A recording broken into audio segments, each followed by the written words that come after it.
늘 단아한 한복을 입고 따뜻하게 웃으시던 우리의 영원한 국모 유경수 여사님.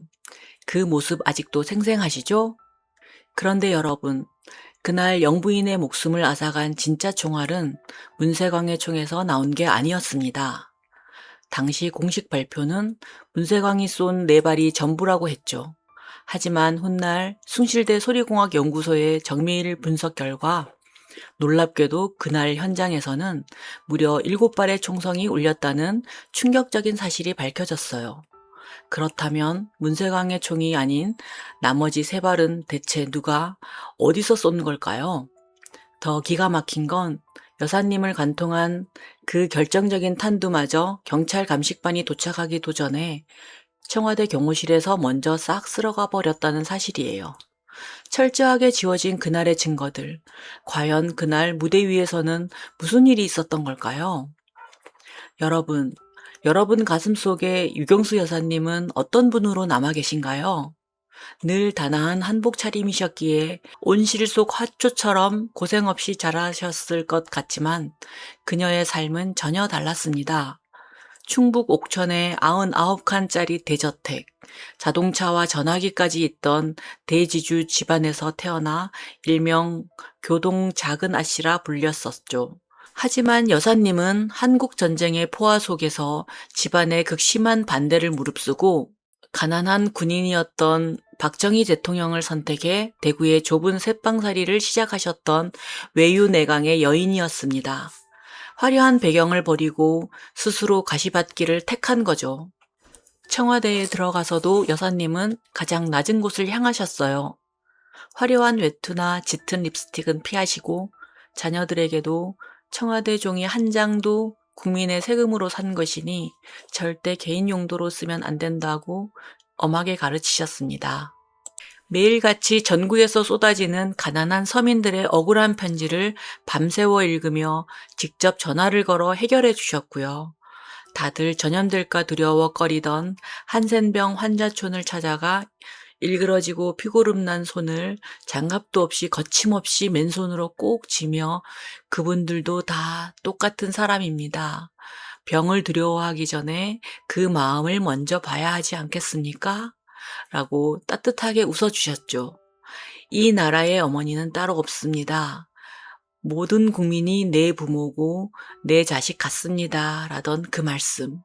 아직도 귓가에 맴도는 것 같습니다.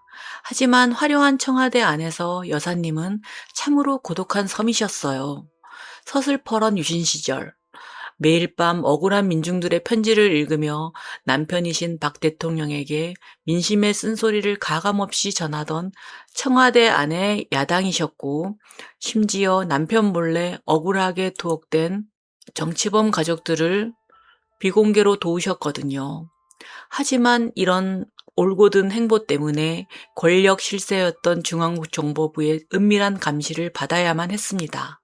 어쩌면 그 차가운 권력의 심장부에서 가장 따뜻했던 그 온기가, 그리고 그녀가 지키려 했던 그 굳은 신념이 오히려 여사님을 위험한 표적으로 만든 것은 아니었을까요? 이렇게 가장 낮은 곳을 살피며 홀로 무거운 짐을 지고 계셨던 우리 여사님. 그런데 참 야속하게도 같은 시각 바다 건너 일본에서는 이 평화를 산산조각 낼 끔찍한 암살 계획이 서서히 형태를 갖춰가고 있었습니다. 그 중심에는 23살의 한 청년이 있었죠. 자, 그럼 그날 총을 쏜 범인 문세광의 행적을 한번 따라가 볼까요? 그는 일본 오사카 빈민촌에서 자란 단 23살의 제1교포 청년이었어요. 여러분, 이 청년이 거사를 준비하는 과정을 꼼꼼히 들여다보면 마치 한 편의 기가 막힌 첩보 영화를 보는 것 같습니다. 먼저 한국에 들어오기 위한 신분 위장부터가 아주 기가 막혀요. 고등학교 시절 첫사랑이었던 여자친구가 있었는데 당시 그녀는 이미 가정이 있는 유부녀였죠. 그런데 문세광은 그녀를 꼬드겨 그 남편 요시 유키오의 신분증을 빼돌린 뒤 남편 이름으로 완벽한 가짜 여권을 만들어냅니다. 심지어 이 가짜 여권이 공항에서 정말 통과되는지 시험해 보려고 두 사람이 부부로 위장해 홍콩으로 밀월 여행까지 다녀오는 치밀함을 보였어요. 그럼 총은 어떻게 구했을까요? 1974년 7월 18일 새벽 4시경 문세광은 파이프 렌치로 일본 오사카의 한 파출소 뒷문 자물쇠를 부수고 몰래 들어갑니다. 지문을 남기지 않으려고 고무장갑까지 끼고서 경찰들이 깊이 잠든 사이 실탄 10발과 권총 2자루를 훔쳤어요. 더욱 소름 돋는 건 일본 경찰 수사에 혼선을 주려고 일부러 멀리 떨어진 고베시 다방에서 가져온 성냥갑을 현장에 슬쩍 버려두고 왔다는 사실이에요. 이렇게 훔친 권총을 한국으로 가져올 때는 당시 유행하던 추리소설 자칼의 날을 그대로 흉내냈습니다. 소설 속 암살자가 목발에 총을 숨겼던 것처럼 속의 부품을 텅 비워낸 트랜지스터 라디오 안에 권총을 감쪽같이 숨겨서 그 엄격하다는 김포공항 검색대를 무사히 통과해 서울로 들어옵니다. 당시엔 엑스레이가 없어 육안으로만 짐을 검사했던 허점을 노린 거죠. 23살 청년 혼자서 이 모든 걸 해냈다는 게 믿어지시나요? 여기서 여러분들이 깜짝 놀라실 기막힌 우연 하나 말씀드릴까요? 사건 당일 문세광이 국립국장에 올 때 당시 아파트 한 채 값과 맞먹던 최고급 외제차 포드 20M을 렌트해서 타고 왔다고 했죠. 그런데 훗날 밝혀진 바에 따르면 이 고급 택시의 진짜 주인이 바로 5.18 광주 민주화 운동을 다룬 영화 택시 운전사의 실제 모델인 김사복 씨의 차량이었습니다. 그날 운전은 김사복 씨가 아닌 대리기사가 했지만요. 참 역사의 얄궂은 우연이 아닐 수 없습니다. 영화 속 암살자처럼 이렇게 철저하고도 기막히게 모든 준비를 마친 23살의 청년은 마침내 운명의 1974년 8월 15일 아침을 맞이하게 됩니다. 그런데 여러분, 도저히 믿기 힘든 기막힌 일들은 바로 이 국립극장 문 앞에서부터 연달아 벌어지기 시작해요. 진짜 소름 돋는 미스터리는 운명의 8월 15일, 그날 아침부터 시작됩니다. 어떻게 23살짜리 청년이 당시 아파트 한 채 값과 마음먹던 최고급 외제차 포드 20M을 타고 나타날 수 있었을까요? 심지어 기사에게 지금 돈으로 엄청난 거금인 10,000원을 팁으로 주며 뒷문을 열어달라고 기빈 행세를 했어요. 게다가 대통령 행사장에 꼭 필요한 입장권, 즉 비표도 없이 일본어 기빈 행세를 하며 그 3원만 국립극장을 VIP처럼 프리패스로 통과했습니다. 이게 상식적으로 말이 될까요? 놀랍게도 행사 며칠 전 청와대 경호실에서 너무 딱딱하게 굴지 말고 눈치껏 경호하라는 이례적인 지시가 내려왔었다고 해요. 누군가 보이지 않는 배후에서 문세광이 무대 코앞까지 걸어올 길을 활짝 열어준 것은 아니었을까요? 누군가 일부러 카펫을 깔아준 것처럼 너무나도 무사히 식장 안으로 들어온 문세광. 이윽고 박 대통령의 경축사가 울려 퍼지던 오전 10시 23분. 마침내 운명의 방아쇠가 당겨집니다. 그런데 여러분, 이때부터 현장은 물리학적으로는 도저히 설명할 수 없는 소름 돋는 미스터리 속으로 빠져들고 맙니다. 여러분, 엄격한 경호망조차 무용지물로 만들어버린 23살 청년의 프리패스 입장. 벌써부터 등골이 서늘해지지 않으시나요? 하지만 진짜 충격적인 진실은 지금부터 시작됩니다. 물리적으로도 도저히 설명할 수 없는 그날의 총성 이야기를 꺼내기 전에 저희 채널 구독과 좋아요 한 번씩 꼭 부탁드릴게요. 여러분의 따뜻한 클릭 한 번이 50년 전 묻혀버린 진실의 문을 여는 가장 큰 열쇠가 된답니다. 다 누르셨나요? 자, 그럼 이제 마법처럼 엇갈려버린 죽음의 궤적 속으로 함께 들어가 보겠습니다. 여러분, 이제부터 팩트를 하나씩 짚어보면 정말 믿기 힘든 소름 돋는 의혹들이 터져 나옵니다. 그날 문세광이 라디오 속에 숨겨온 미제 스미스 앤 웨슨 권총은 딱 5발이 들어가는 것이었어요. 그런데 그중 첫 발은 너무 긴장한 나머지 권총을 뽑다가 자기 허벅지를 쏜 오발탄이었죠. 또 한 발은 불발탄이었습니다. 즉 그가 실제 무대를 향해 쏜 건 단 3발뿐이었어요. 그런데 훗날 숭실대 소리공학연구소에서 당시 생중계 현장 오디오를 정밀 분석해보니 기가 막히게도 현장에선 4발도 5발도 아닌 무려 7발의 총성이 울렸다는 충격적인 사실이 밝혀졌습니다. 심지어 총소리의 간격이 불과 0.2초 사이로 연달아 울린 구간도 있었어요. 사람의 손가락 하나로는 도저히 낼 수 없는 속도였죠. 그렇다면 문세강의 권총에서 나오지 않은 나머지 총알들은 대체 누가 쏜 걸까요? 가장 소름 돋는 건 탄도학적 모순입니다. 문세광은 객석 왼쪽 뒤편에서 달려나갔는데 유 여사님을 관통한 죽음의 궤적은 정반대인 무대 오른쪽에서 날아오른 각도와 일치한다는 거예요. 게다가 무대 오른쪽 커튼 뒤에 어둠 속에서 번쩍이는 성광을 봤다는 한 경호원의 섬뜩한 증언까지 나옵니다. 여러분, 이게 대체 무슨 뜻일까요? 문세광의 총구는 다른 곳을 향해 불을 뿜었는데 정작 여사님은 반대쪽에서 날아온 의문의 흉탄에 쓰러지셨고 심지어 현장에선 7발의 총성이 울렸다는 사실. 정말 믿어지시나요? 하지만 더 큰 충격은 따로 있어요. 이 끔찍한 퍼즐을 풀어줄 가장 결정적인 증거들이 사건 직후 마치 마술처럼 감쪽같이 증발해 버렸다는 겁니다. 사건 직후 현장 감식반이 도착하기도 전에 청와대 경호실에서 현장의 탄두들을 싹 쓸어갔습니다. 정작 여사님을 명중시킨 가장 결정적인 탄두는 끝내 행방불명이 되어 국과수 감정조차 이루어지지 않았어요. 나중에 공개된 수사 기록을 보면 정말 기가 막힙니다.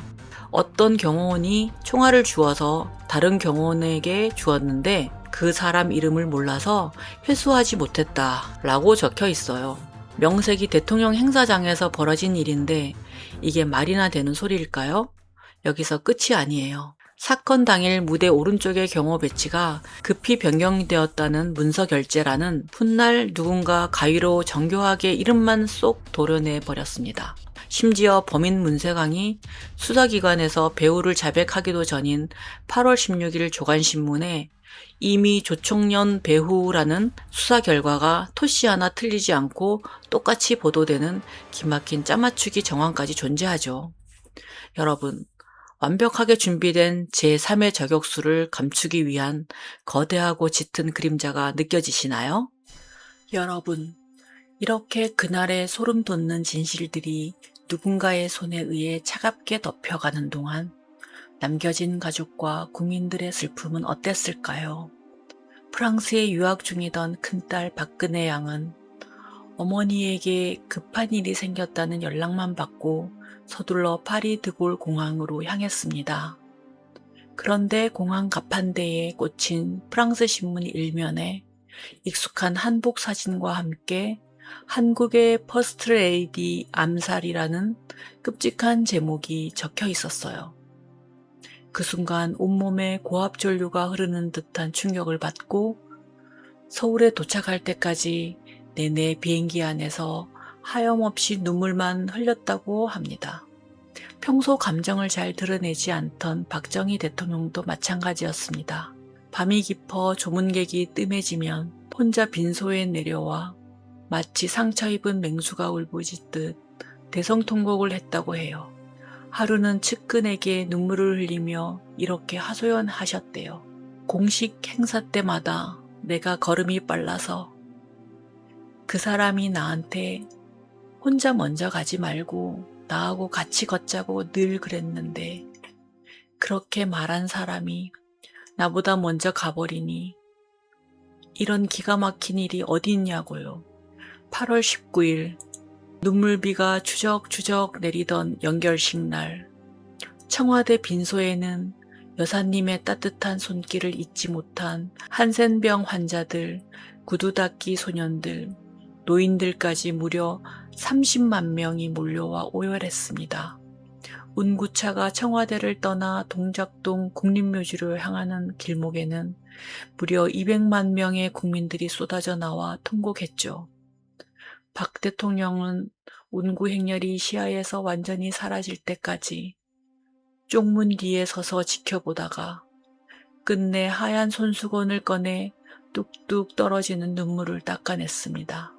이렇게 온 국민이 피눈물을 흘리며 국모를 떠나보냈건만 이 거대한 슬픔 뒤에 숨겨진 그날의 진짜 진실은 과연 무엇이었을까요? 모든 증거가 사라지고 수사 결과마저 각본처럼 짜맞춘 듯 보도된 상황. 결국 이 거대한 그림자 연극의 무대 위에서 가장 빨리 치워야 했던 건 다름 아닌 총을 쏜 문세광 본인이었습니다. 여러분, 혹시 이 놀라운 사실 아시나요? 문세광은 1974년 12월 17일 대법원에서 사형 확정 판결을 받습니다. 그런데 그로부터 불과 3일 뒤인 12월 20일 아침 아주 전격적이고 초고속으로 교수형이 집행되어 버립니다. 아무리 국가원수 관련 사건이라지만 대법원 확정 판결이 나자마자 단 3일 만에 형장의 이슬로 사라진 건 우리 사법 역사상으로도 너무나 이례적인 일이었죠.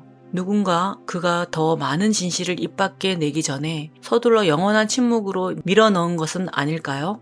문세광은 체포된 후 옥중수기에서 국군에 들어가 조국의 젊은이들과 삶을 나누고 싶다고 적었을 만큼 자기가 사형당할 거라고는 꿈에도 생각하지 못했어요. 누군가 그에게 거사만 치르면 영웅이 될 것이고 살려주겠다고 약속이라도 했던 걸까요? 과연 그도 이 모든 진실을 덮기 위해 서둘러 지어진 희생양에 불과했던 걸까요? 자신이 모범수로 출소할 줄 철석같이 믿었던 23살의 청년은 사건 발생 불과 127일 만에 사형 집행장에 도착해서야 비로소 자신이 철저히 버려진 소모품이었음을 깨닫게 됩니다. 형장의 이슬로 사라지기 직전 그는 뼈저린 눈물을 펑펑 흘리며 이런 마지막 유언을 남겼죠. 나는 바보였습니다. 저놈들 아이스라에게 속았습니다.